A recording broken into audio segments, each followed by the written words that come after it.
Focus the mind in at the mind, and then keep the mind with the breath. Buddho, Buddho. Let go of everything outside. Don't get fastened on your children.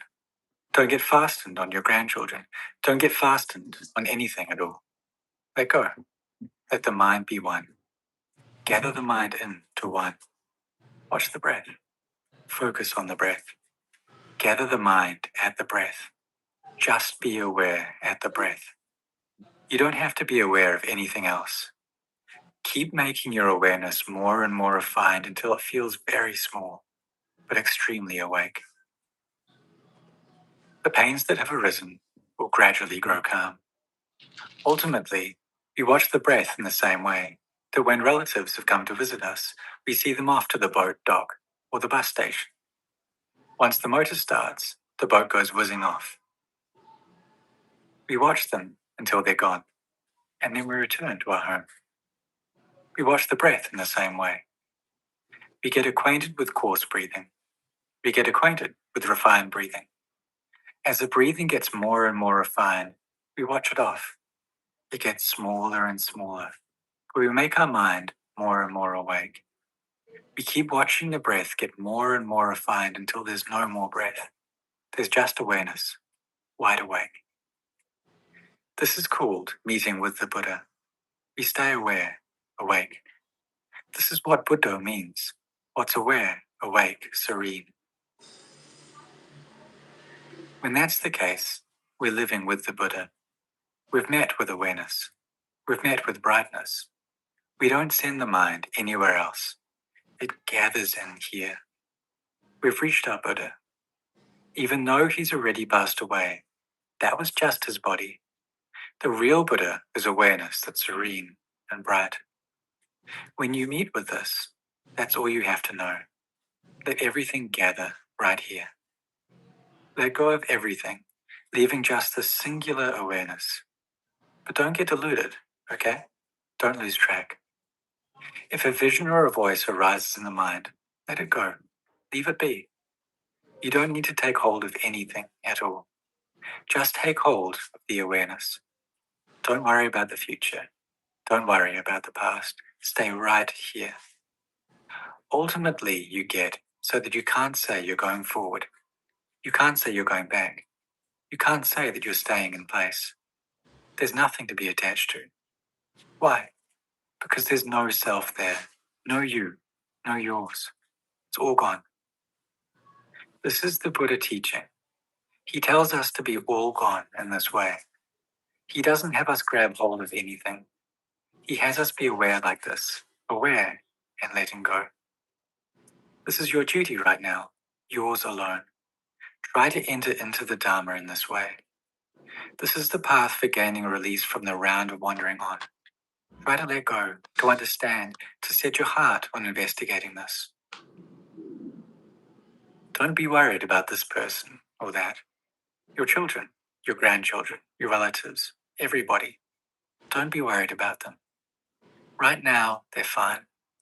In the future, they'll be just like this, like you are right now. Nobody stays on in this world. That's the way it has to be. This is a condition, a truth that the Buddha taught. All the things that don't have any truth to them, he had us leave them be. When you leave them be, you can see the truth. If you don't leave them be, you won't see the truth. That's the way things are. Everybody in the world has to be this way. So don't be worried. Don't fasten onto things. If the mind is going to think, let it think. But think using discernment. Think with discernment. Don't think with foolishness. If you think about your grandchildren, think about them with discernment, not with foolishness. Whatever there is, you can think about it. You can be aware of it, but think with discernment. Be aware with discernment. If you're really aware with discernment, you have to let go. You have to leave things be. If you think with discernment and are aware with discernment, there's no suffering, no stress. There's just happiness, peace, and respite, all in one. The mind gathers like this.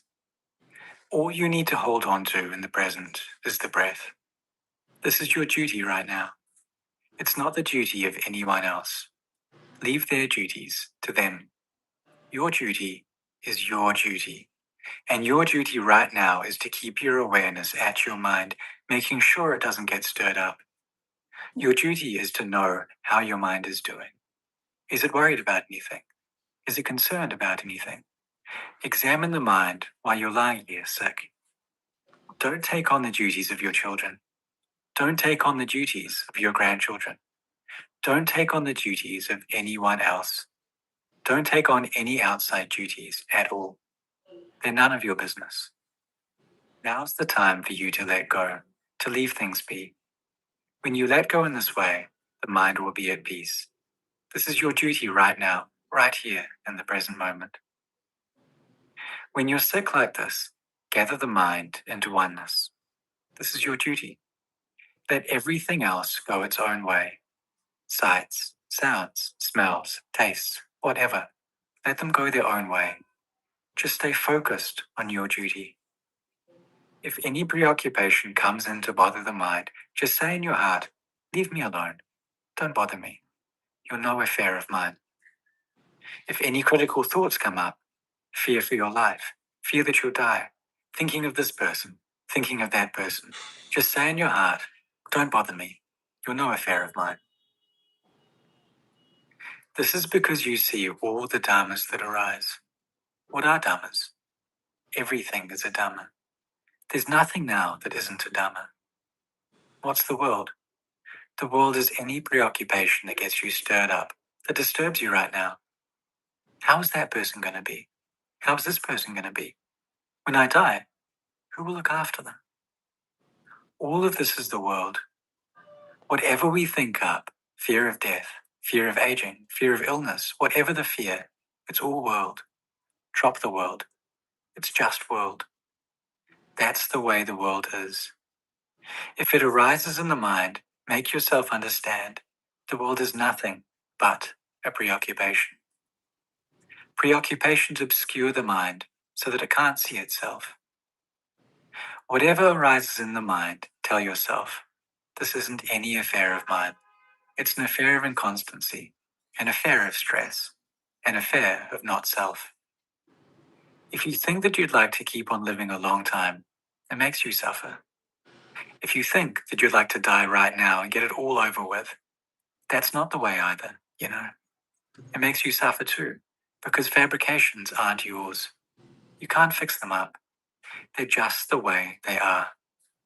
You can fix them up a little bit, as when you fix up the body to make it look pretty or clean. Or like children, they paint their lips and let their nails grow long to make them look pretty. But that's all there is to it. When they get old, they all end up in the same bucket. They fix up the outside, but can't really fix things. That's the way it is with fabrications. The only thing you can fix is your heart and mind. This house you're living in, you and your husband built it. Other people can build houses too, making them large and lovely. Those are outer homes, which anyone can build. The Buddha called them outer homes, not your real home. They're homes only in name. Homes in the world have to fall in line with the way of the world. Some of us forget. We get a big home and enjoy living in it, but we forget our real home. Where is our real home? It's in the sense of peace. Our real home is peace. This home you live in here, and this applies to every home, is lovely, but it's not very peaceful. First this, then that. You're worried about this. You're worried about that. This isn't your real home. It's not your inner home. It's an outer home. Someday soon, you'll have to leave it. You won't be able to live here anymore. It's a worldly home, not yours. This body of yours, that you still see as you and yours, is a home that stays with you a while. You think that it's you and yours, but it's not. It, too, is a worldly home. It's not your real home. People prefer to build outer homes. They don't like to build inner homes. You rarely see any homes where people can really stay and be at peace. People don't build them. They build only outer homes. Think about it for a minute. How's your body right now? Think about it from the day you were born all the way up to the present moment. We keep running away from progress. We keep running until we're old, running until we're sick. We don't want things to be that way, but we can't prevent it. That's just the way things are. They can't be any other way. It's like wanting a duck to be like a chicken, but it can't because it's a duck. If you want a chicken to be like a duck, it can't because it's a chicken. If you want ducks to be like chickens and chickens to be like ducks, you simply suffer because these things are impossible. If you think ducks have to be the way they are and chickens have to be the way they are, they can't be any other way, then that kind of thinking gives you energy and strength. No matter how much you want this body to stay stable and permanent, it can't be that way. It's just the way it is. The Buddha called it a fabrication. Anicca vata sankhara. How inconstant are fabrications. Upada vaya dhammino. Their nature is to arise and pass away. Upajitawa niruchanti. Arising, they disband. Tesang vopasamo sukho. Their stilling is bliss. This fabrication, this body and mind, is inconstant. It's not dependable. It's here, and then it's not. It's born, and then it passes away. But we human beings... Just FYI, Shiva, your live stream yesterday that got all the views was not on subscriber only. Not this early on, at least. Discipline, consistency, and remembering. beings want it to be constant. That's the thinking of a fool. Just look at your breath. It goes out, and then it comes in. It comes in, and then it goes out. That's the nature of the breath. It has to be that way. It has to change to go back and forth. The affairs of fabrication depend on change.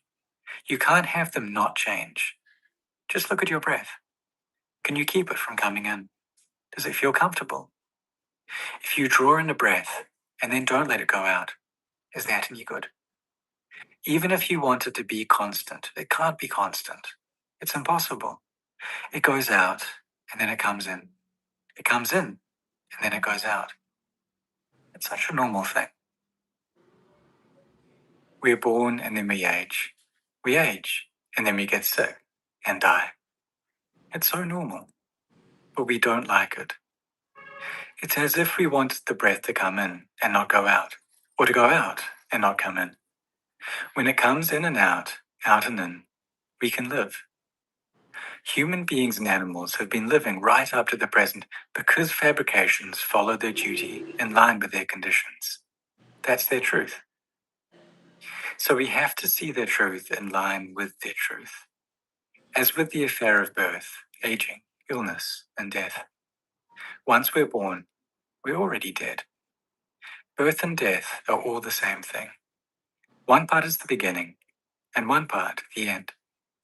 Just like a tree. When it has a base, it has an upper tip. When it has an upper tip, it has a base. When there's no base, there's no upper tip. There's no upper tip without a base. That's the way things are. It's kind of funny, we human beings. When somebody dies, get all sad and upset. We cry and grieve, all kinds of things. It's delusion. It's delusion, to cry and lament when someone dies. That's the way we've been since who knows when. We hardly ever reflect to see things clearly. In my opinion, you'll have to forgive me for saying this, but if you're going to cry when somebody dies, it's better to cry when somebody's born. We have things all backwards. If somebody's born, we laugh, we're happy and glad. But really, birth is death. Death is birth. The beginning is the end, and the end is the beginning.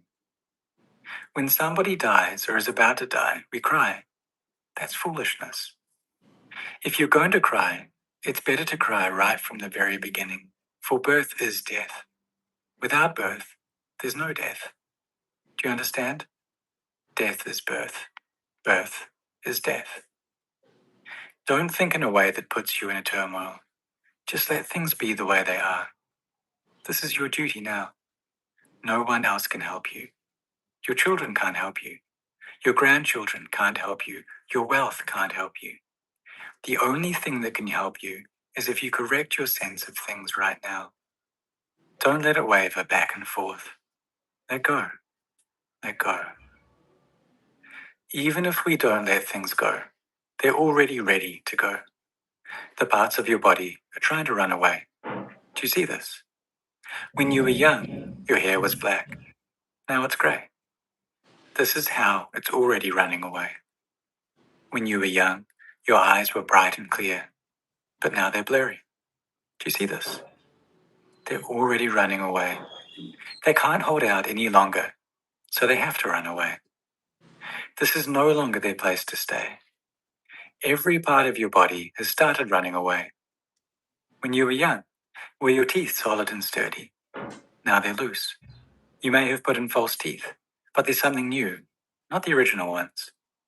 The original ones have run away. Every part of your body, of everybody's body, is trying to run away. Your eyes, ears, nose, tongue, and body. All of these things are trying to run away. Why? Because this isn't their place to stay.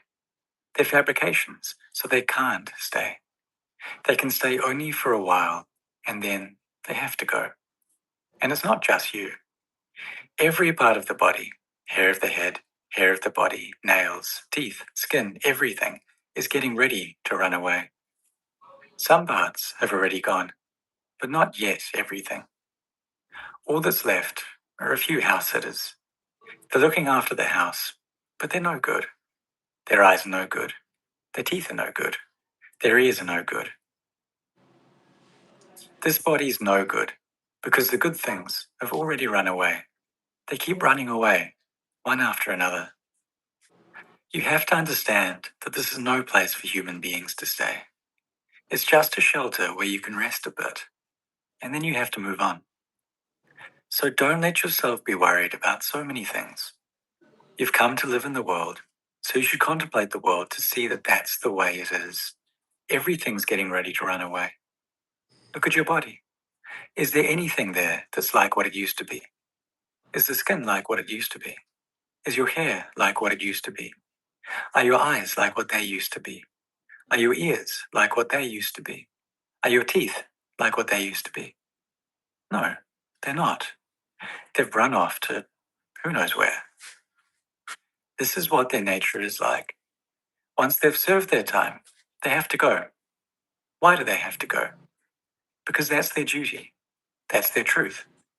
This isn't a place where anything can stay permanently. And while they're staying here, they're in turmoil, sometimes pleasant, sometimes painful, with no respite or peace. It's like a person who's traveling back home, but hasn't yet arrived. He's still on the way, sometimes going forward, sometimes going back. A person with no place to stay. As long as he hasn't reached home, he's not at ease. No ease while he's sitting. No ease while he's lying down. No ease while he's walking. No ease while he's riding in a car. Why? Because he hasn't yet reached home. When we reach home, we're at our ease because we understand that this is our home. It's the same here. The affairs of the world are never peaceful. Even if we're rich, they're not peaceful. If we're poor, they're not peaceful. If we're adults, they're not peaceful. If we're children, they're not peaceful. If we lack education, they're not peaceful. If we're educated, they're not peaceful. All these affairs are not peaceful. That's just the way they are. That's why poor people suffer, rich people suffer, children suffer, adults suffer. Old people suffer the sufferings of old people, the sufferings of children, the sufferings of rich people, the sufferings of poor people. They're all suffering. Every part of your body is running away, one thing after another. When you contemplate this, you'll see anicca. They're inconstant. Dukkha. They're stressful. Why is that? Anatta. They're not self. This body you're living in, this body sitting and lying here sick, along with the mind that knows pleasure and pain, that knows that the body is sick, both of these things are called Dhamma. The mental things with no shape, that can think and feel, are called Nama. They're Nama Dhamma. The things that have a physical shape, that can hurt, that can grow and shrink back and forth, that's called Rupa Dhamma. Mental things are Dhamma. Physical things are Dhamma. That's why we say we live with the Dhamma. There's nothing there that's really us. It's just Dhamma. Dhamma conditions arise and then pass away. They arise and then pass away. That's how conditions are. They arise and then pass away. We arise and pass away with every moment. This is how conditions are.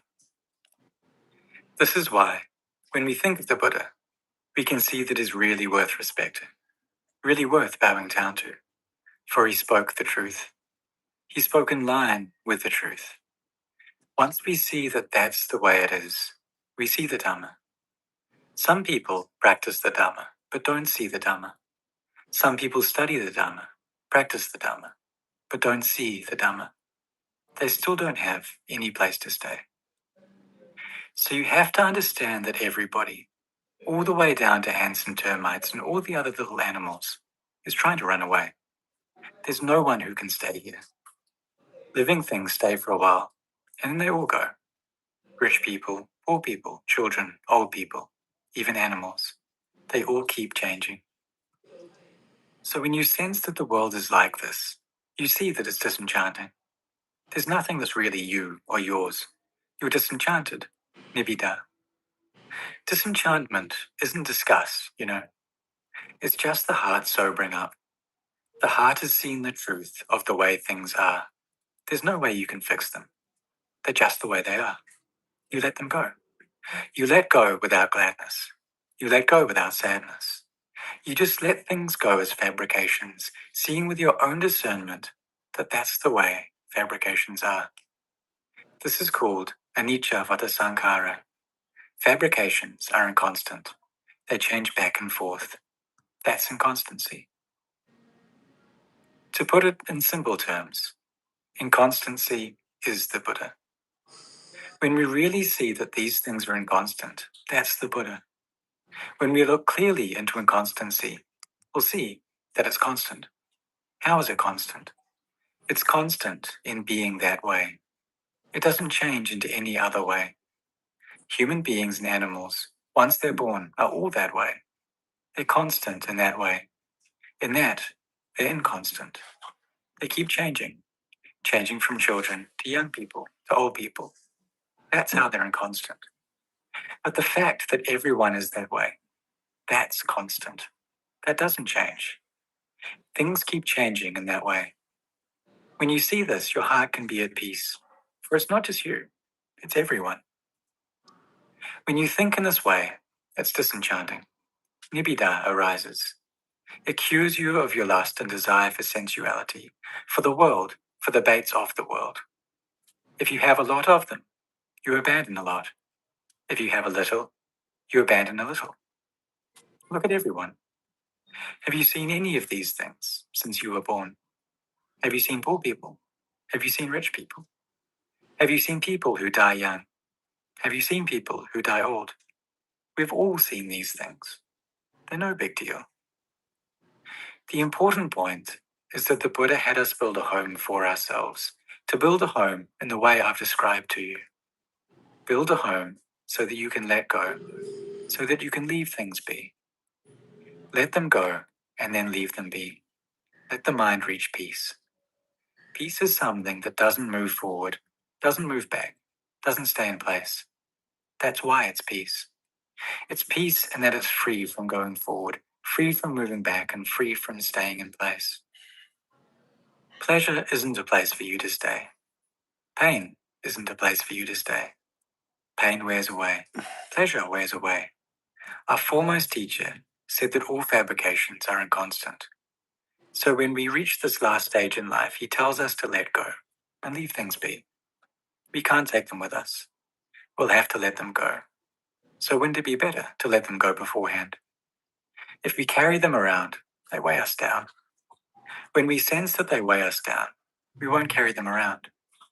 Wouldn't it be better to let them go beforehand? So why carry them around? Why be attached to them? Let your children and grandchildren look after you, while you can rest at your ease. Those who look after the sick should be virtuous. Those who are sick should give others the opportunity to look after them. Don't give them difficulties. Wherever there's pain, learn how to keep your mind in a good shape. Those who look after their parents should have their virtues too. You have to be patient and tolerant. Don't feel disgust. This is the only time you can really repay your parents. In the beginning, you were children, and your parents were adults. It was in dependence on them that you've been able to grow up. The fact that you're all sitting here is because your parents looked after you in every way. You owe them a huge debt of gratitude. So now you should understand that your mother is a child. Before, you were her children, but now she's your child. Why is that? As people get older, they turn into children. They can't remember things. Their eyes can't see things. Their ears can't hear things. They make mistakes when they speak, just like children.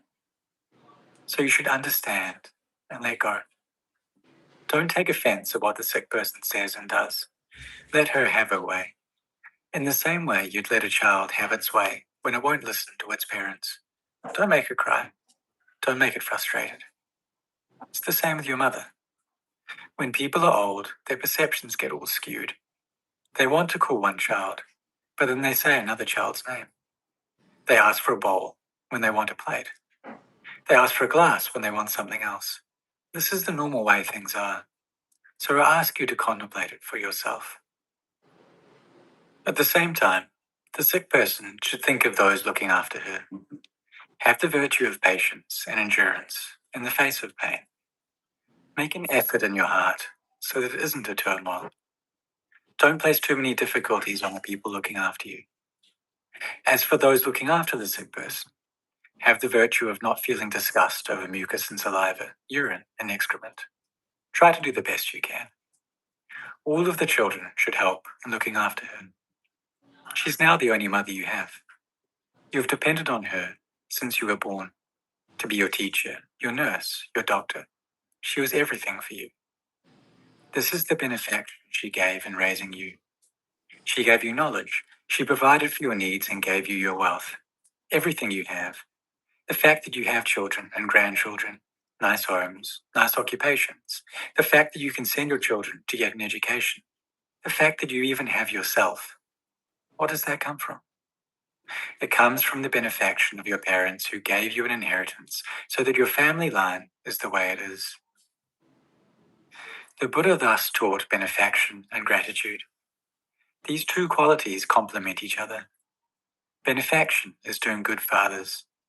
When we've received that goodness, received that help, whoever has raised us, whoever has made it possible for us to live, whether it's a man or a woman, a relative or not, that person is our benefactor. Gratitude is our response. When we've received help and support from benefactors, we appreciate that benefaction. That's gratitude. Whatever they need, whatever difficulty they're in, we should be willing to make sacrifices for them, to take on the duty of helping them. This is because benefaction and gratitude are two qualities that undergird the world so that your family doesn't scatter, so that it's at peace, so that it's as solid and stable as it is. Today I've brought you some Dharma as a gift in your time of illness. I don't have any other gift to give. There's no need to bring you any material gift, for you have plenty of material things in your house. And over time, they just cause you difficulties. So I've brought you some Dhamma, something of substance that will never run out. Now that you've heard this Dhamma, you can pass it on to any number of other people, and it'll never run out. It'll never stop. It's the truth of the Dhamma, a truth that always stays the way it is. I'm happy that I've been able to give you this gift of Dhamma, so that you'll have the strength of heart to contend with all the things you face.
So, for anyone who doesn't know or is here for the first time, my name is Dr. Rob. I'm the founder of the Monk Life Meditation Institute. I'm a spiritual teacher, Buddhist teacher, meditation teacher, and I'd like to invite anyone who's seriously interested in spirituality to first kind of stop, check the vibes, check the energy.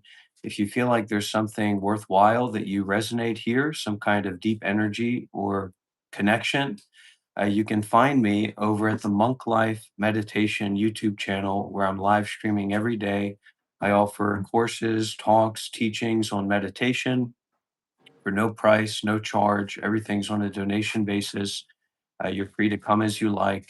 And I try to live stream and share my practice and my expertise, my experience, as many hours as a day that I can. It's a part of my sadhana, my samaya, my practice. I'm very informed by Buddhist masters like Thich Nhat Hanh, spiritual masters such as Sadhguru, Eckhart Tolle, Alan Watts, uh, Mang Maharama Rishi, and Ram Dass. I've been on the spiritual path for more than a decade. I've been practicing meditation seriously in Buddhist monasteries and temples around the world. So, this is not my sales pitch. I just want to give you a little bit of information. If you feel that connection, that resonance, and that energy. This here is not my channel. This is this guy's channel. He's having me on as a guest. But if you're interested in the deep spirituality, you can come and connect with me over at the Monk Life Meditation YouTube channel. Just three words, Monk Life Meditation. I've been interviewed by some of the most famous people in the world, Kai Cenat. I've been on the Matan Evans podcast. I've collaborated with multiple million subscriber YouTube channels such as Anthpo, back when I was a Buddhist monk for 7 years. I'm now not a Buddhist monk, just a meditation teacher, someone who shares their practice and their life online. And yeah, a lot of gratitude for this opportunity to be here together. And I hope that we have some deep questions and deep sharings for those who are interested in real spirituality.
Nice one. Lord Mercy said, okay, so it's performative meditative practice.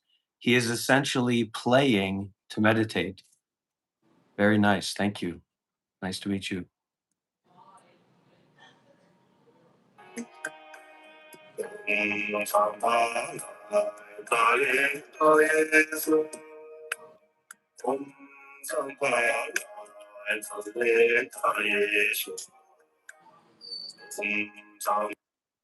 Jagakentu Pangavante Tranjamparanetare Jaya Keke Tu Chundende Mashere Chibaruto Chindende Pambuchi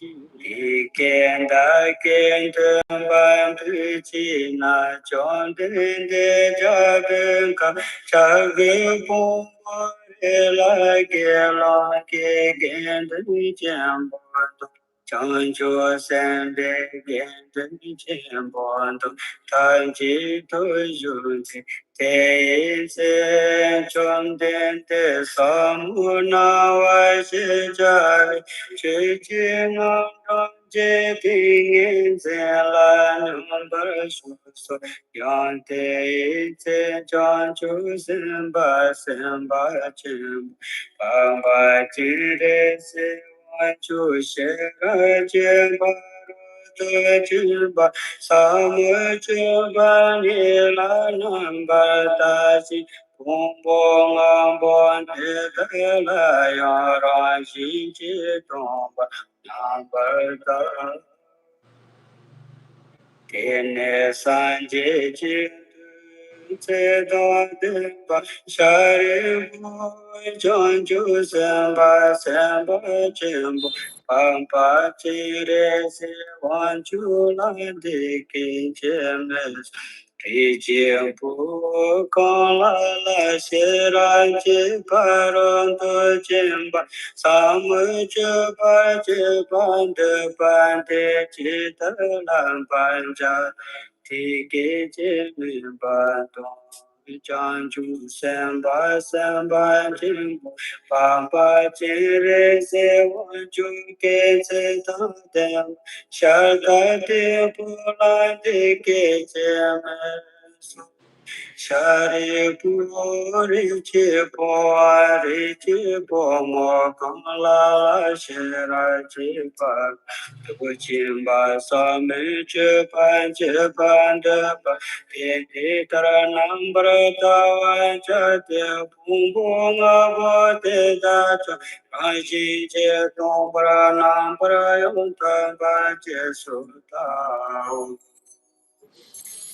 Su tomba u tomba ni su so su le tomba ni shi mai tomba ni chon su shi mai te shin do sarva ton tu shi ton tu che ton nam pra shi pa na tomba chare ku te tra che tan che tomba ni te che ni me ba ma che manga pa che ni pa che ma ta ta che wa me pa ka wa me pa wa shari pu te ta na tum pa ni la su so wa me di she me di che na na pra she pa me di ge na wa me me che lu me me su me ga me che me ro me re cha me che me to Ike kane bane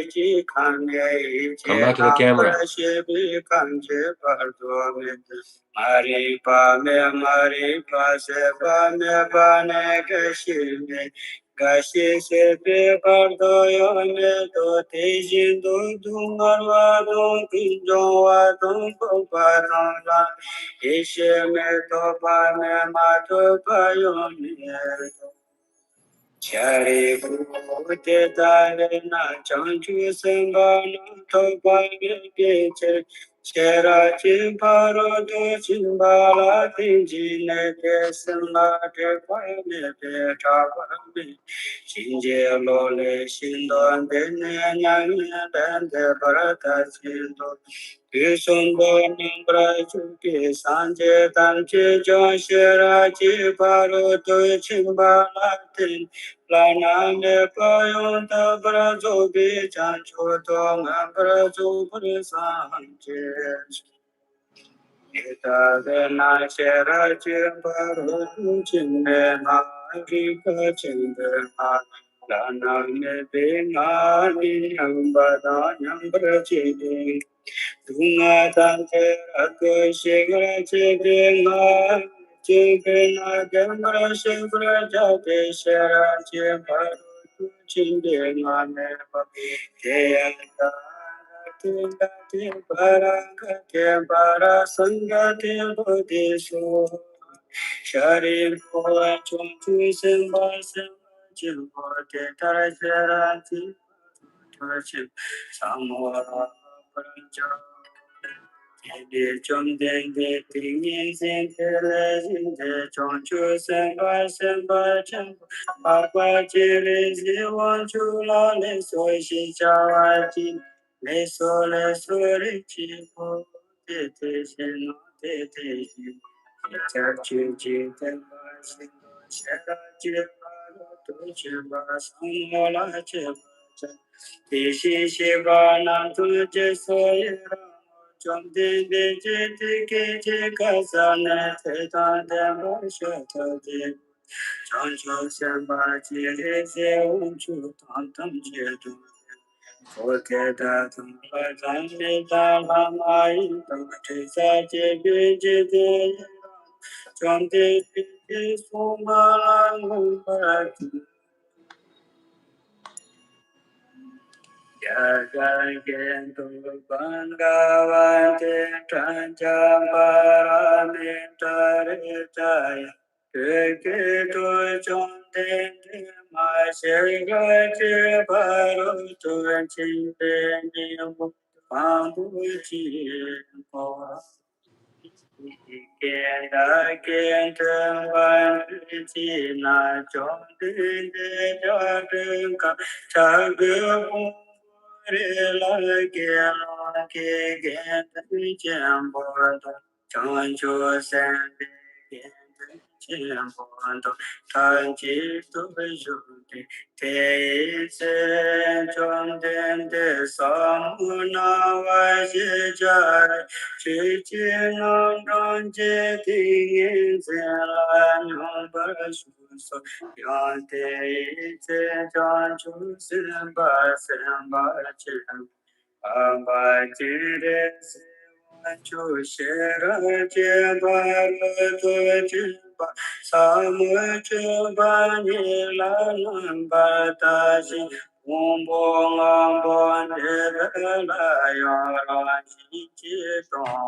So we'd like to invite people who are seriously interested in spirituality to join the Discord server.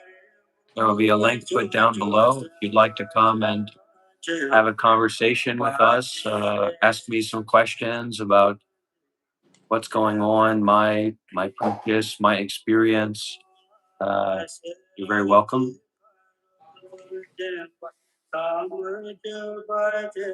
You are invited.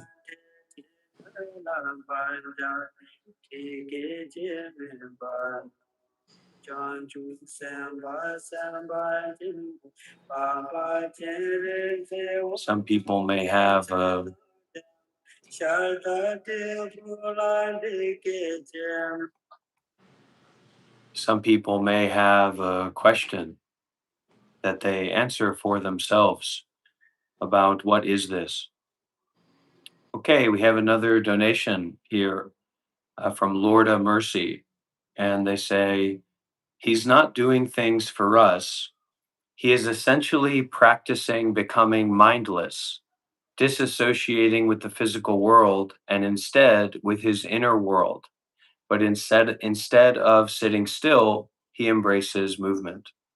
Yeah, you can say it that way. It's a good way to say it.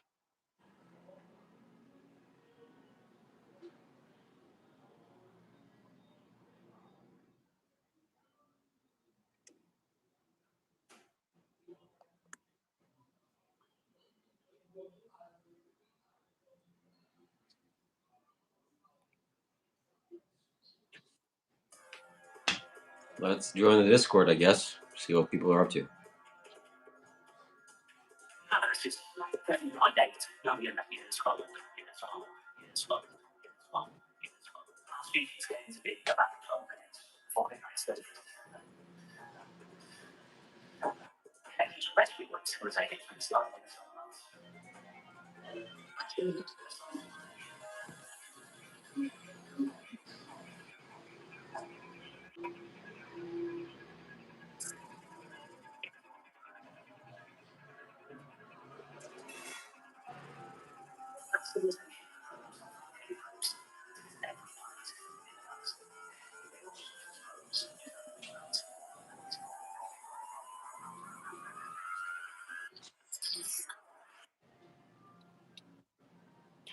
So when we are thinking about something, actually, oftentimes we're thinking about things in the wrong way. Has anyone here ever experienced that? Where you believe something, or you have some idea about something, or you have some idea about someone, and then it turns out that your entire idea was not true, not real.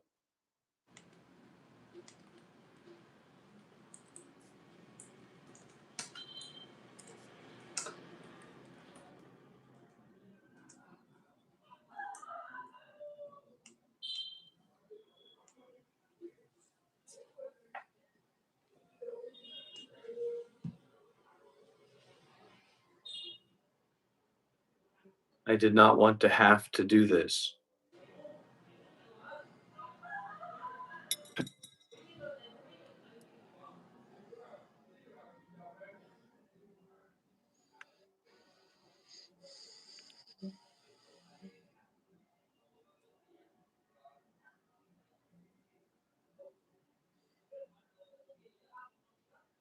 Descending with a view from above. Namo Guru.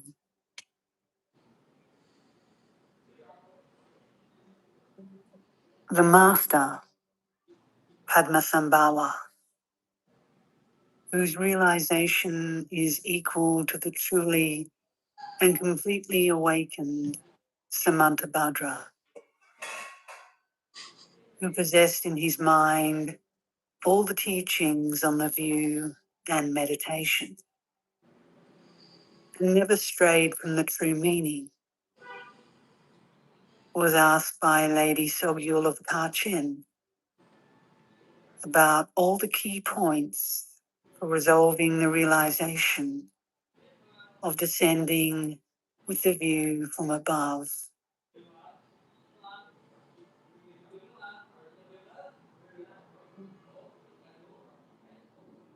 The Lady of Kachin asked the Lotus Master, from where do all that appears and exists, the phenomena of samsara and nirvana, first arise?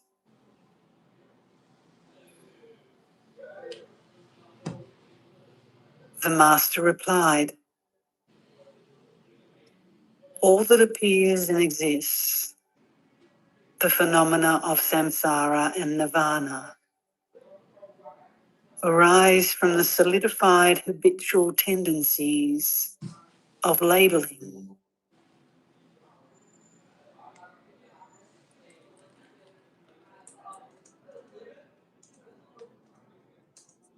There are three types of labeling: mental labels, cognitive labels, and verbalized labels.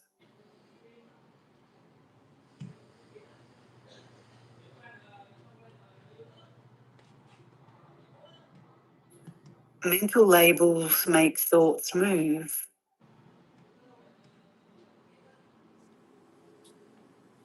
Cognitive labels build up habitual tendencies.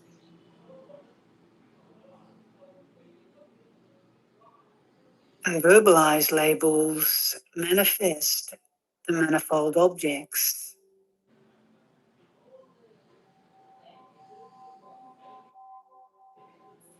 It would therefore be better if you stop labeling.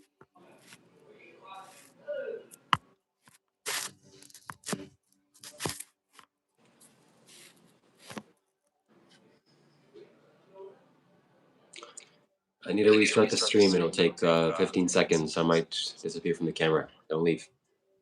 Okay, good idea.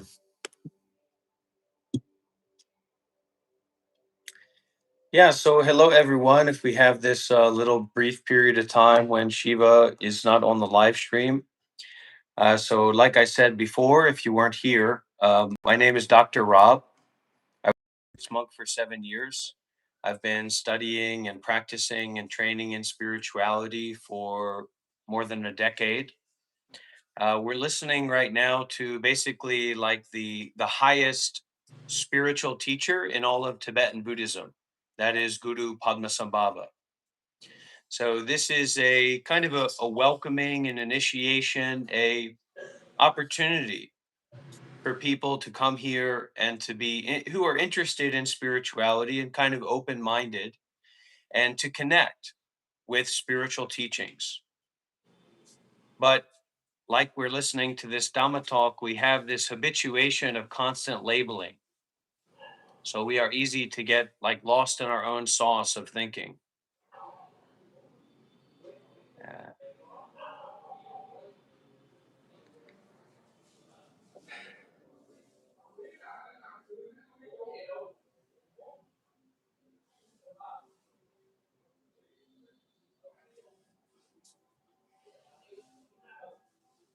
Lady Sogyul asked the Master, how does one become free from attaching labels?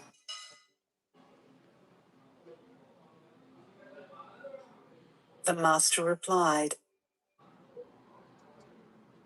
when you are free from the thought activity of mental labeling, you will be free from the cognitive labels good and evil. And when free from that, True bro you will doesn't look also like be free from MS-13. attaching the names of Real verbalized monks would be labeling. disgusted by you. Shiva, this is precisely the time to shut up, just By FYI. being free from the multitude of dream habits, you are free from labeling names. By being free from that, you will be free from the label bardo. And free from that, Now's the time when you stop. birth. Now's the time when you stop putting on a stupid face and you actually listen to the Dhamma teachings. These are very high Dhamma teachings, and naturally, to disrespect or disregard high Dhamma teachings is a great karmic offense. So you're making a fool of yourself, and you're going to be bringing karmic retribution to yourself as well, for sure. So take off the stupid face and the spiritual entertainment gimmick and fall back on your meditation, and let's set a good example for these people as we listen to this Dharma. Or I walk. I'm going to walk anyway because I have to refill the coals on the hookah.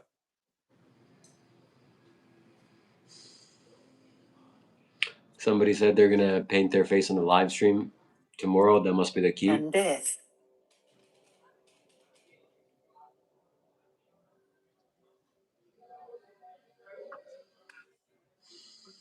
By being free from these, you will have stopped the stream of samsaric rebirths.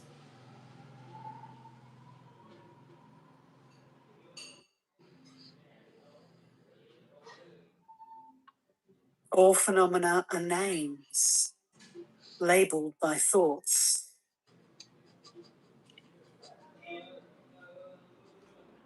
These names are not real. Is there any cultural significance to So having it would paint be on your face? better Be to be quiet. from labeling.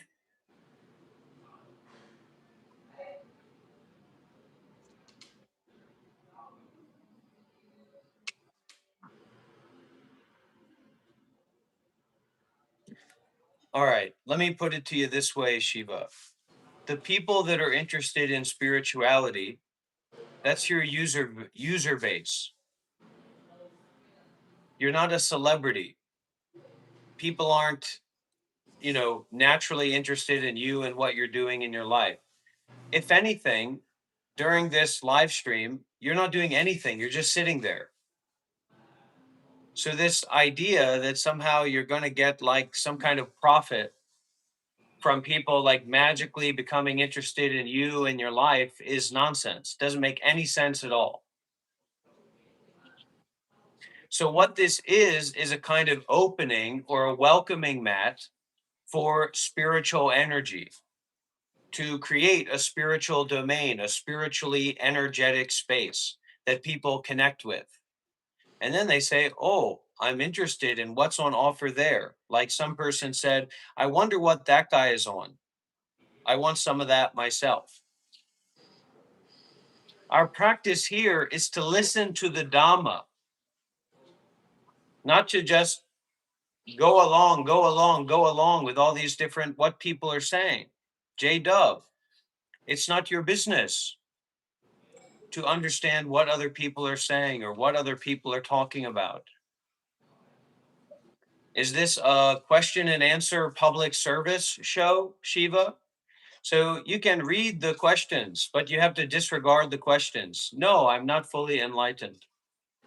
Nobody becomes enlightened anyway. If you're fully enlightened, you're fully really nobody.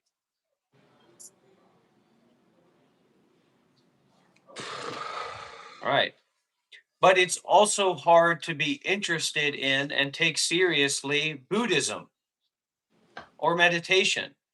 So this position, like it's hard to take that guy seriously. Well, okay, good enough, fine enough. But it's also hard to take seriously anything that has anything to do with spirituality or meditation or enlightenment. It's very difficult to take that stuff seriously.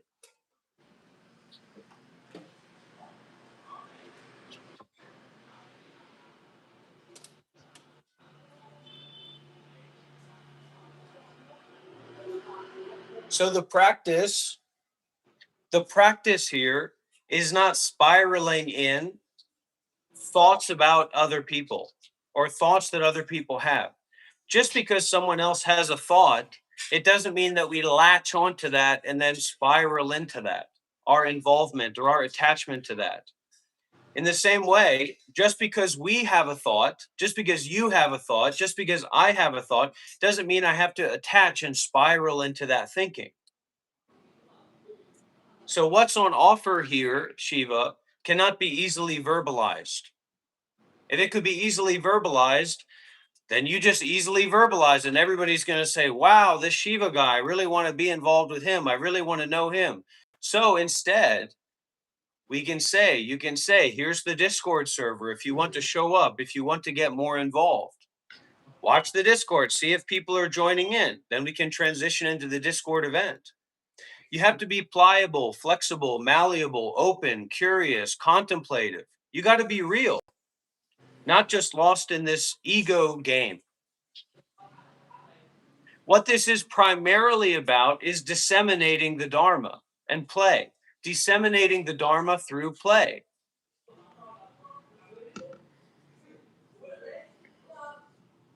Do you understand? No. Okay, well then let's keep listening so that we can understand.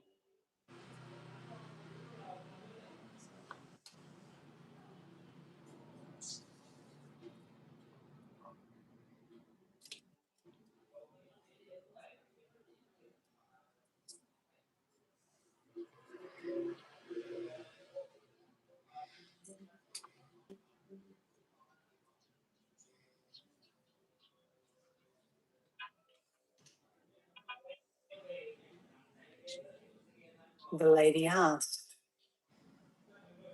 "What is the way to be free from labeling?" The master replied, "The phenomena of samsara and nirvana, even though when labeled and conceptualized, they may appear as enjoyable or offensive, pleasant or painful, as me, myself, and others, and so forth, all naturally dissolve when you neither alter their names nor attach any labels, but leave them in their natural state." Maybe join the Discord.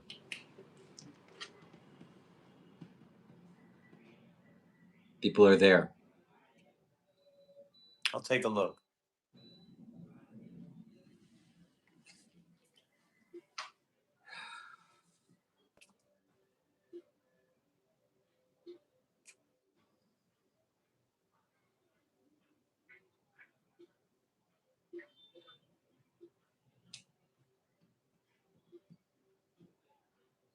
Lady Sogul asked the master, "What is the meeting point beyond both Buddhas and sentient beings?" The master replied, "When there are neither Buddhas nor sentient beings, the natural state is beyond knowing and unknowing, beyond realization and lack of realization, beyond real and unreal, good and evil, and thus free from all types of labeling."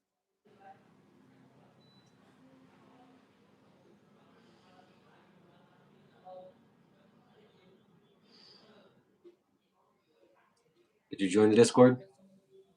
It's just the same old people in there. Let's get if some new people want to join the Discord, they can join in and I'll hop in there. Yeah, if you want to go and talk to Dr. Rob and tell him some things, ask him some questions, join the Discord. Link is right here. And please do. I need help. I need help.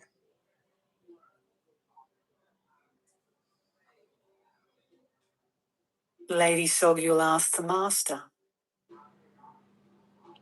how are sentient beings then deluded into this labeling? The master replied,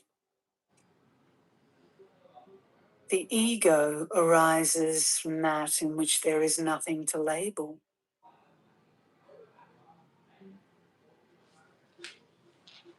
As this habitual tendency to ego belief solidifies, names are formed, such as father and mother, child and possessions, enemy. See you again soon, and Sid. friend. Objects of the senses, and so forth.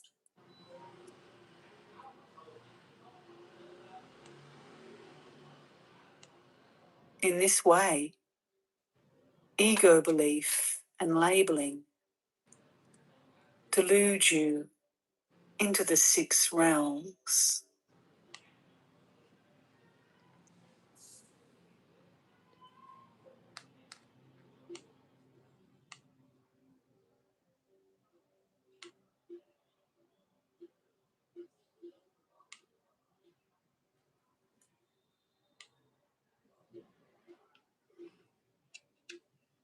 Join Discord if you need. If you want to help me. Yeah, Please just help. FYI for those people who don't know or understand, the teaching that we're listening to is a teaching from Guru Padmasambhava. I don't know if you've ever heard of like monks or Buddhism, but Guru Padmasambhava is seen in Tibetan Buddhism as like the second Buddha.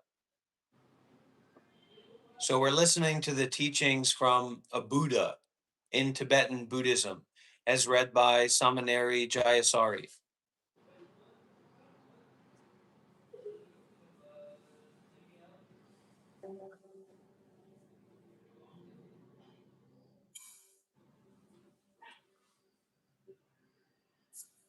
Lady Sogyal asked the master, how does one then attain enlightenment?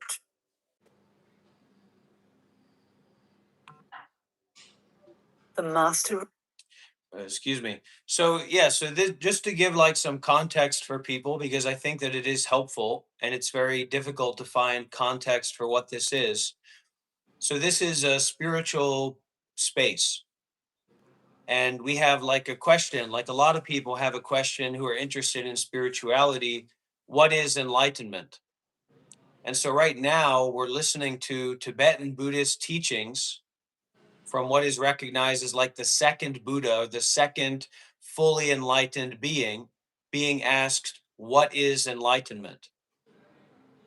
And now we're going to be able to listen to the response from one of like the greatest masters of spirituality in Tibetan Buddhism. Replied, you are not enlightened through fabricated dharmas. You need a dharma beyond fabrication. You are not enlightened through indicated dharmas. You need a dharma beyond indication. You are not enlightened through explained dharmas. You need a dharma beyond explanation. Okay, shut up. Yeah, so for some of the people, some people might be interested in spirituality, but they don't know some of the words that are being said. Like they might not know what the word Dhamma means. So even though we can ask a question, if we're interested in spirituality, we can ask a question, what is enlightenment? But we may not have the precursors, the skills, the knowledge, the experience to actually understand the answer that is given. But we can still listen. And through that deep listening, Shut we up. can kind of expand our knowledge. Shut up.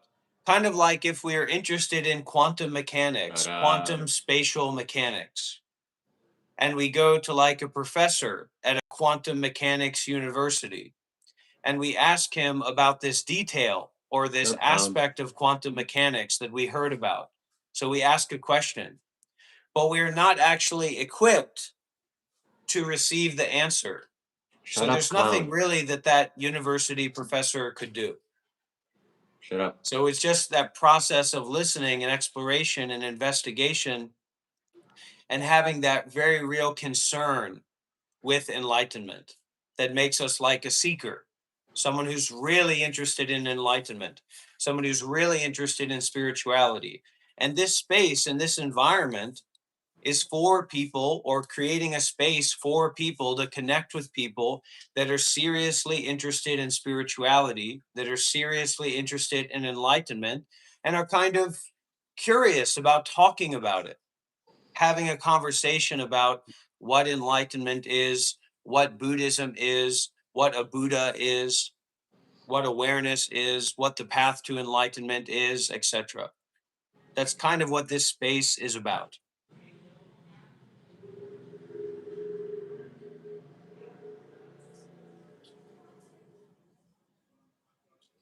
Someone please help. Join Discord, please help. Talk to him. You are not enlightened through cultivated dharmas. And dhammas means like everything is a dhamma, anything is a dhamma, any phenomena, anything is a dhamma. We were just listening to Ajahn Chah, and he was saying that, it was being read from his letter that he sent to this woman that was on her deathbed. You need a dharma beyond cultivation.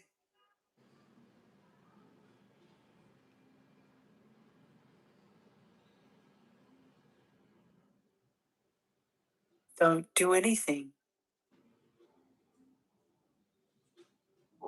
Don't go anywhere. Don't think. Don't construct. Don't judge. Don't focus. Don't support.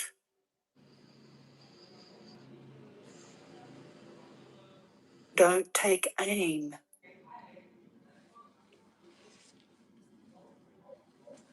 Don't cling.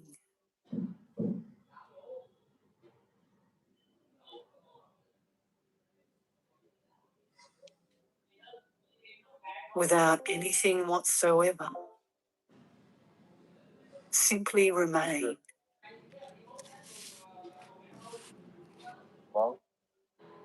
Dr. Rob. Don't even label this Buddha. Oh, it's Dr. Rob. Hi, Dr. Rob.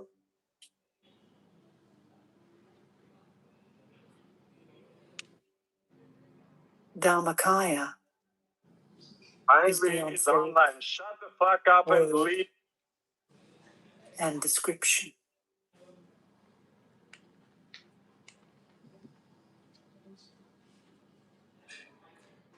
Shut up, clown. Hey, clown, shut up. That's enough of your clownness. Shut up. Are you trying out for the Hey, clown, you shut up. Like, I don't know if he exists anymore. What are we going to do with disingenuousness?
Hello? Yeah, I got a question for the guy in the hat. What? Why does he think he's so much better than the other guy? What's going on? Why does the guy in the hat think that he's better than the guy with the crowns on his face? Is that your question?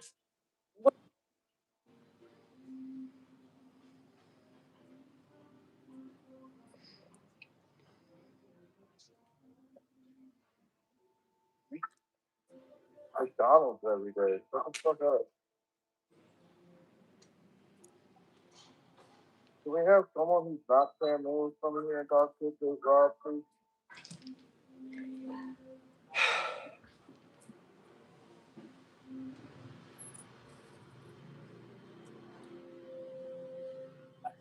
All I hear is breathing. I can't think.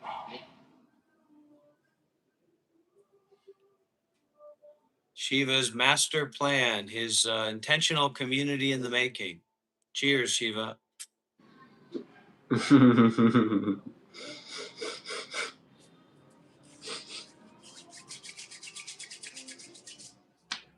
If you would like to send a donation or make an offering to me, you're welcome to do that. And you can do so over on the Monk Life Meditation YouTube channel. So, Monk Life Meditation, we're live streaming over there in 4K. And you're welcome to come over and ask any questions that you have. My Cash App is Monk Life 93.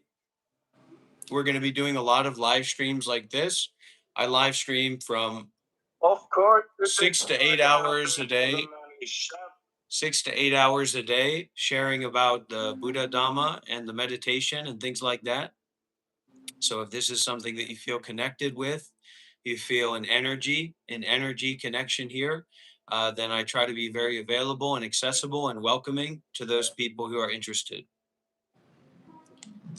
You can join the Monk Life Meditation Institute Discord server, but you'll need to fill out a form to register and get approval and answer the questions and things like that to be able to join.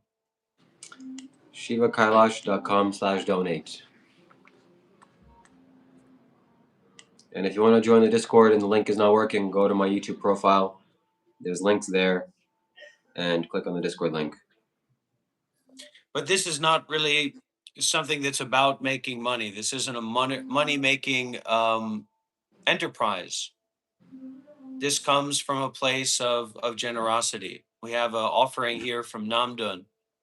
They said, if a person is delirious with fever, the doctor must hold them down and give them medicine. Your teaching comes from that same necessity. 3 bows. Thank you. Could certainly see it like that. Somebody could see it like that.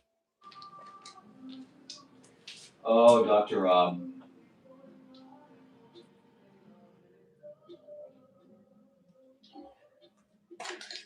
Okay, ladies and gentlemen, whatever you want me to do or say to Dr. Rob, you send me a super chat and I'll say it and do it.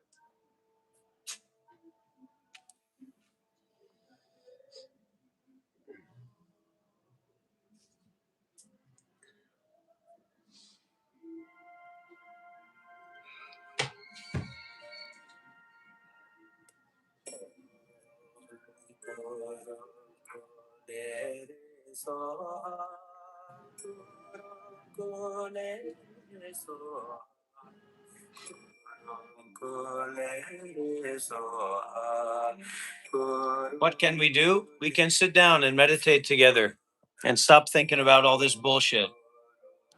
D, you can go on my website, ShivaKailash.com/donate, and I'll see a message that you send me. Thank you.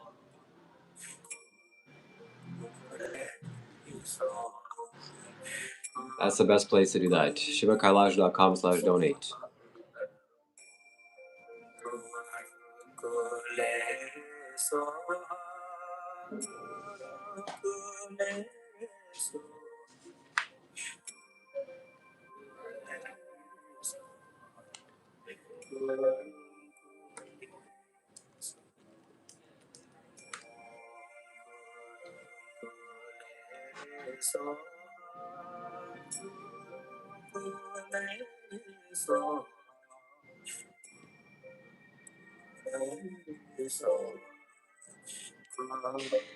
Dr. Rob, you need to close your mouth because I can hear the ocean.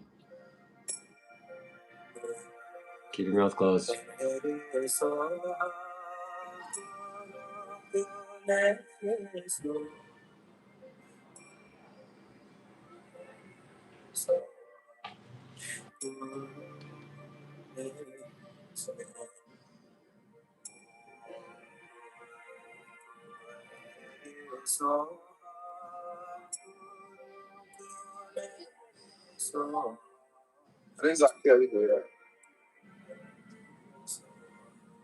Let's meditate together. Oh yeah, there's music and stuff. Yeah, let's enjoy and relax and be in meditation together.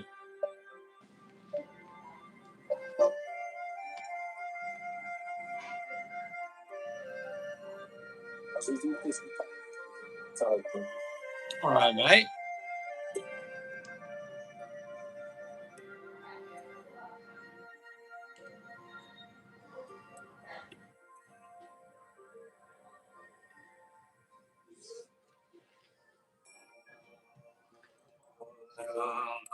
Whatever you want me to tell him, whatever you want me to, if you want me to send him a message, send a super chat. I'll say it with authority. Whatever questions you have for this guy, for this clown, that's what I'm going to ask him.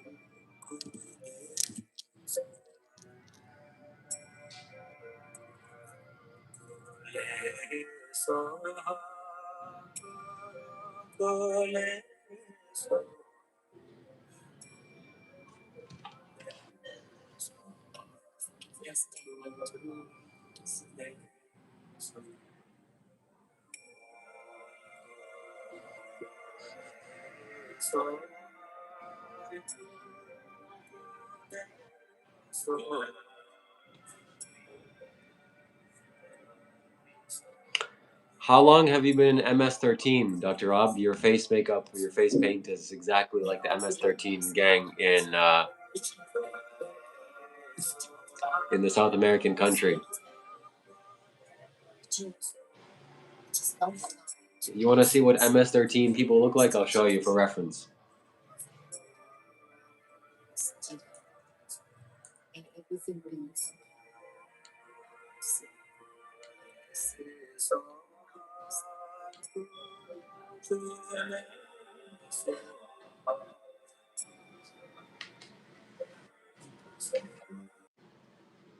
Do you see a resemblance? Wow, the resemblance is uncanny. Thank you for the super chat. Thank you for the donation. Anything else you wish to tell me? Tell this clown? I'll tell it, and I'll ask him.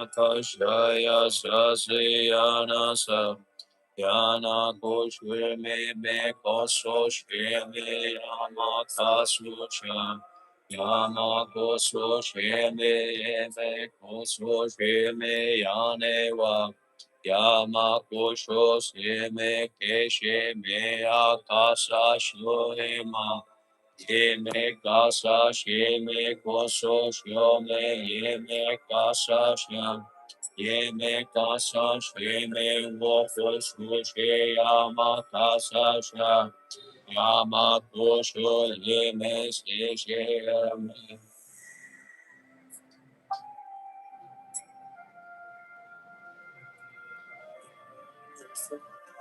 He needs advice. Dr. Rob needs advice. He needs your help.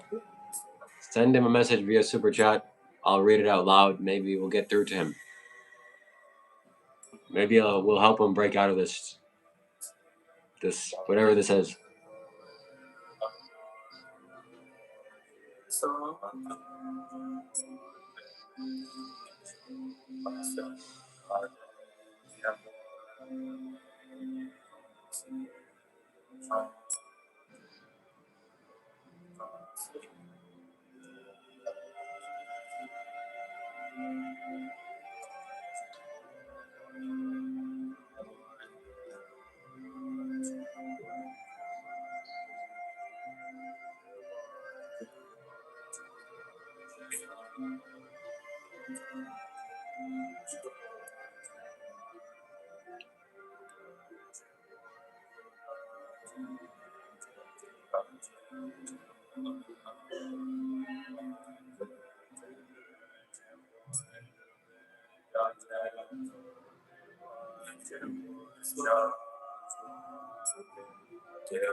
When is the meltdown coming, Dr. Rob?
Somebody send a super chat to trigger Dr. Rob so that he starts going on a tangent. Somebody needs to say something to him. I'll read it out loud.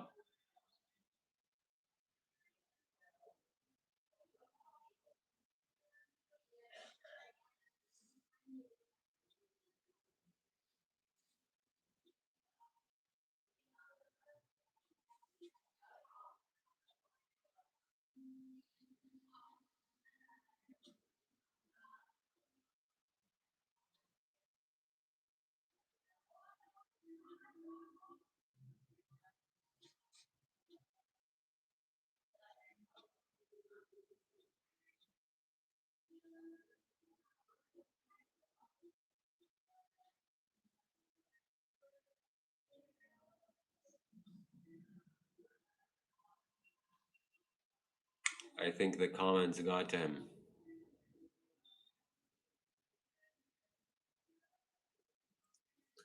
Why do you think Rob is so lost, Shiva? Content say thank you for your $2 donation. There's just too much to say. He was a monk for 7 years. That scarred him mentally. He just is lost. He had a lost life. He thinks he's spiritual, but that's just his way of coping. And he draws just on his face just to hide his vulnerable, fragile sense of self, to protect his ego, and thinks he's spiritual. He actually believes that he's spiritual. Thank you for your donation. Thank you for your super chat. But we need super chats to say something to Rob. We need to discover more. We need to uncover more. We need to dig. And I need your help because this is not normal. This is not sane. This is not smart. There's something going on here, and I need to know why.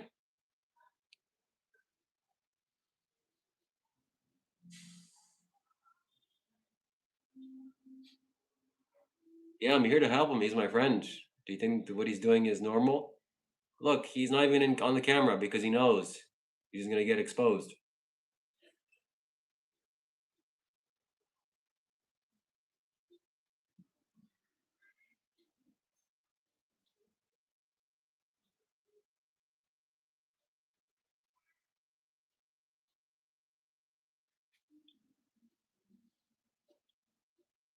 Show your face, Dr. Rob.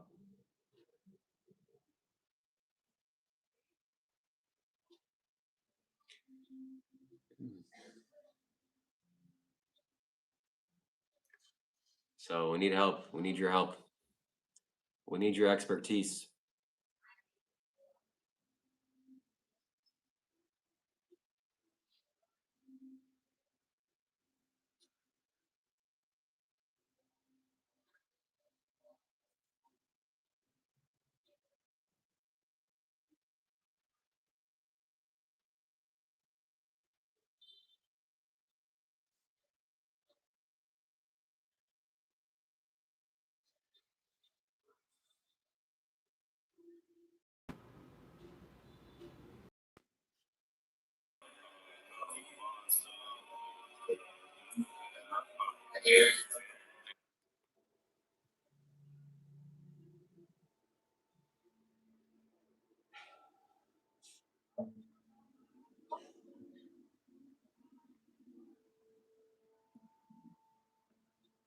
We can hear the ocean. Close your mouth.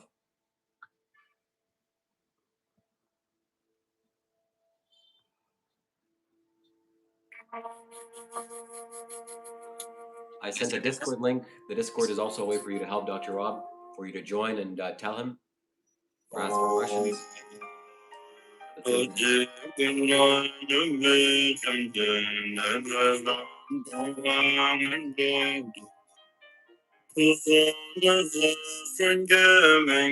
Sure, Lilith, go ahead. Hi there in Hong Kong.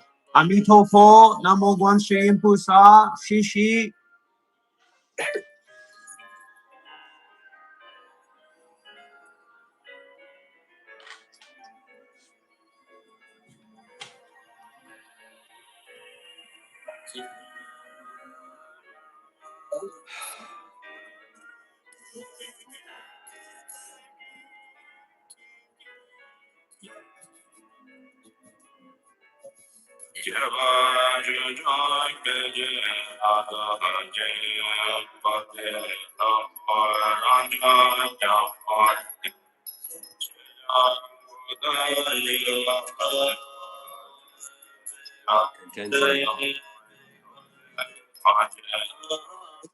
It's like a Buddhist art, basically.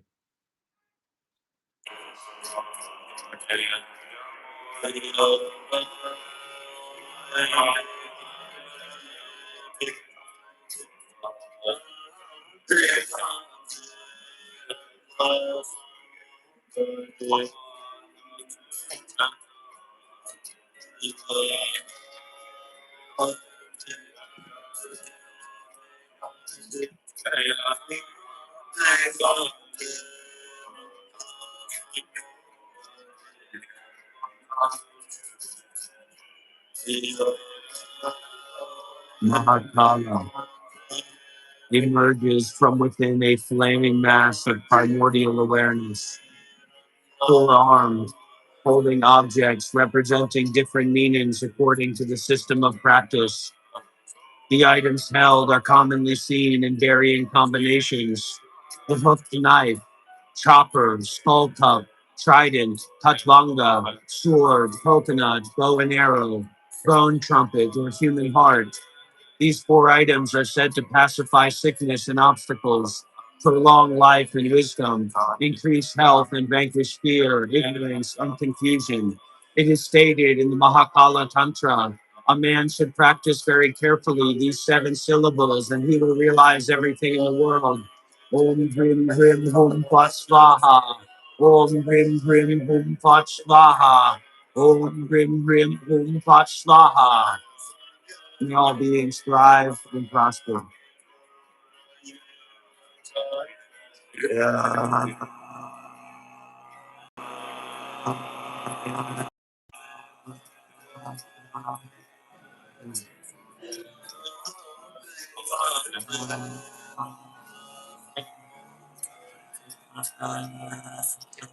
We can't hear your singing.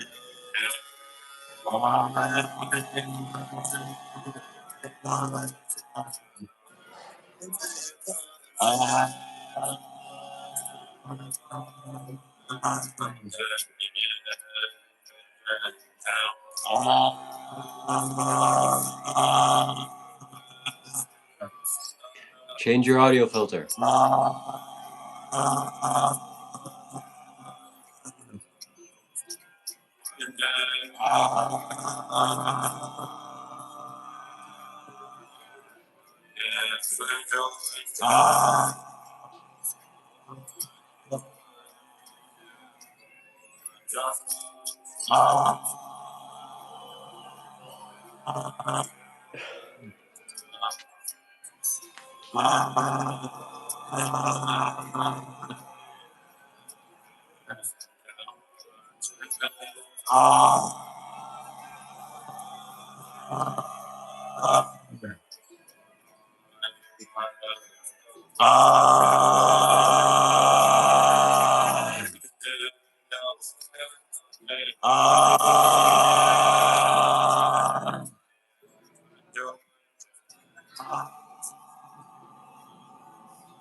Somebody needs to say something to Dr. Rob to get him spinning. So send a super chat, say something provocative, say something entertaining or interesting, ask a question. Because him just sitting there with his mouth open is not conducive to anybody. He needs direction. He needs guidance. And one of you needs to guide him. Please send a super chat, send a donation. I'll read it out loud and we'll get him out of this funk. We'll get him going. Someone needs to spin his wheels. So I'll wait.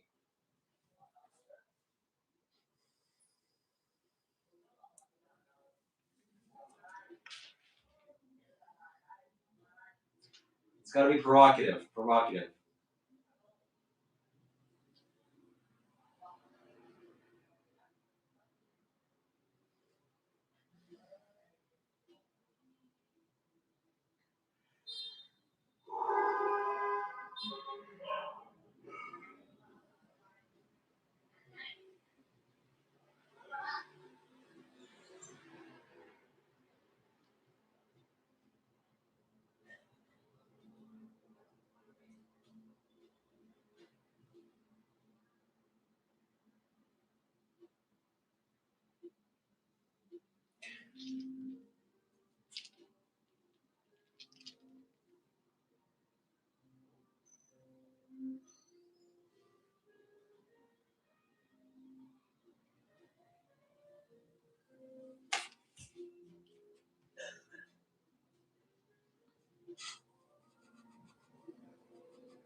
If somebody sends him a provocative super chat, I think we'll start to get an understanding of what's going on in his mind.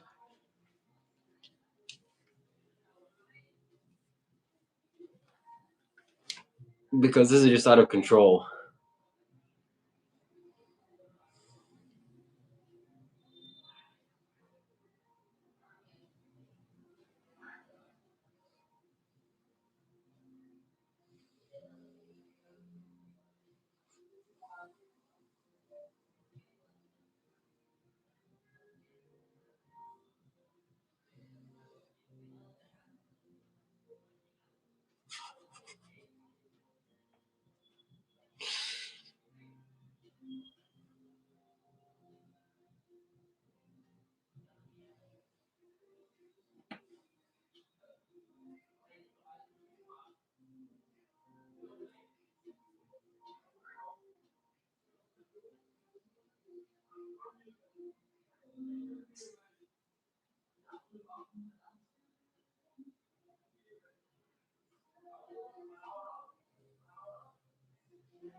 Talk about blackface, more like rainbow face. I don't know if it's just me, but I can't hear Dr. Rob at all.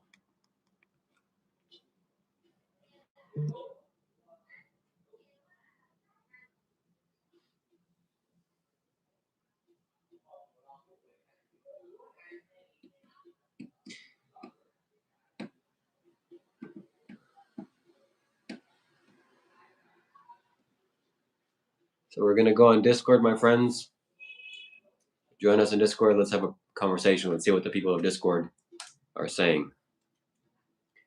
Because me looking at Dr. Rob is not really conducive for my mental health. All right. Discord, let's go.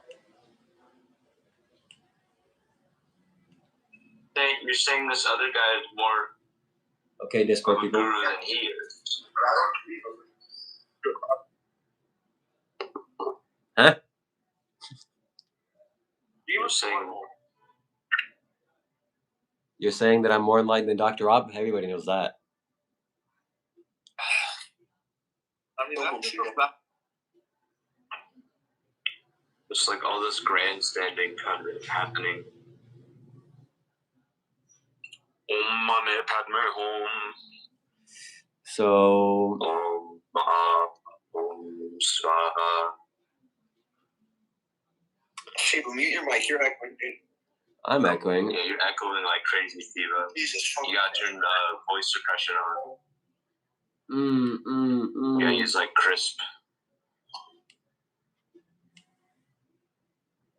All right, surely better now. Yeah, it's good. It's good. Yeah, way better. So Dr. Rob went to the toilet or take a break. I don't know where he went. Jesus. He's on a retreat right now, right? No, he needs to give us a warning when he jumps back onto the camera. He's on last I saw he was on some kind of retreat, right? Is that already over? Yeah. He was only there for like 5 days, I think. All right. Yeah, that's what's up. Frontier's got his little. Is that face paint, Frontier? You got a little red streak there? What?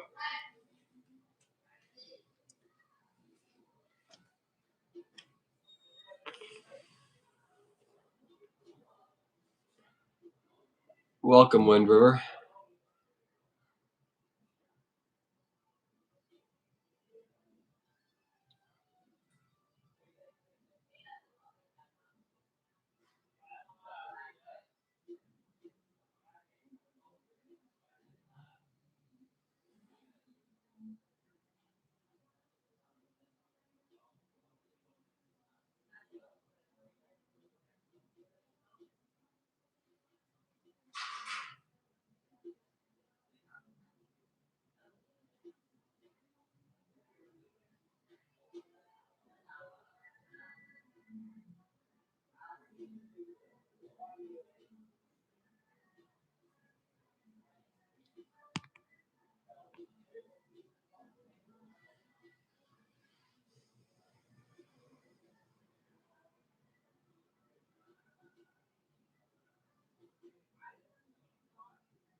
Dr. Rob, you're muted.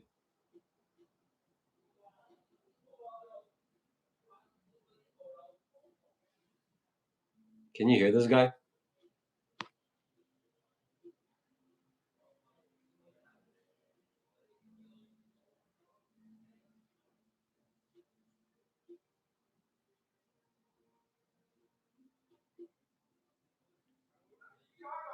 He muted this live stream.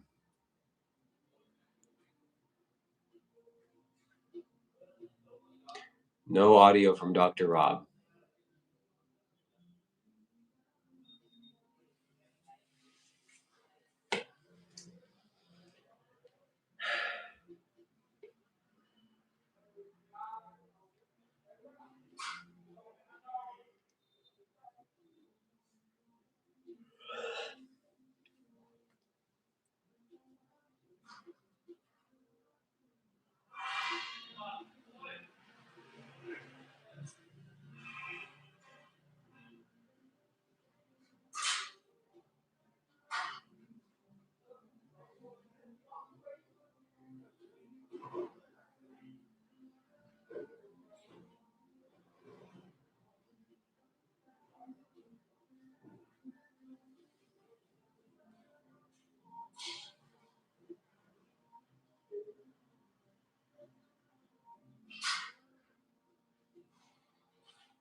Adiasaya.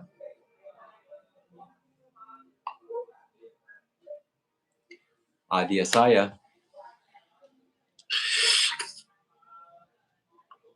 Here we go. Adiasaya. Are we gonna do the drama thing? Huh? Hello, do you know that they have free laundry service here?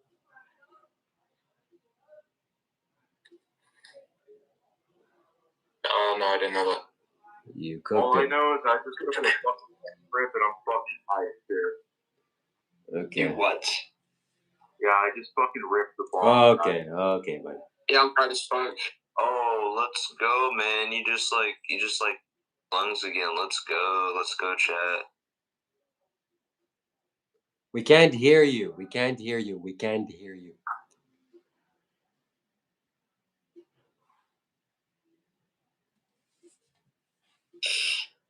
No, we can't hear you. We can't hear you.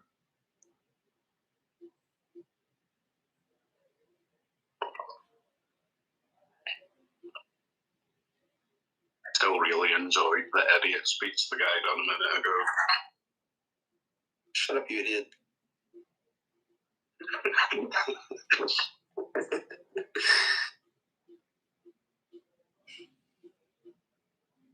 You gotta burn something to have something, honestly. DMT when your palms start sweating. That's how you can know. When your palms are sweating, that means you're generating your own DMT. I've seen a little bit of light, not as much as I would like to.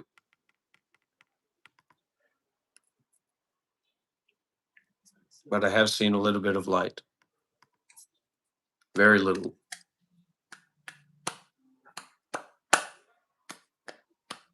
Yeah, that's rainbow face. It's offensive. What do you say to that?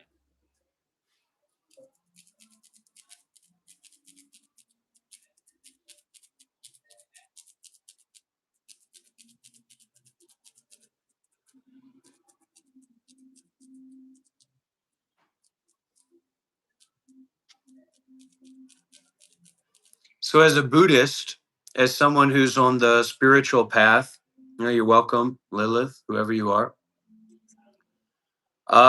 Don't listen to any music besides Buddhist music or spiritual music. But if you can listen to music from monks and nuns, that's going to make a big impact. That's safe. That's a pure sound, pure, safe sound. But listening to just random music, a lot of evil spirits and dark energy.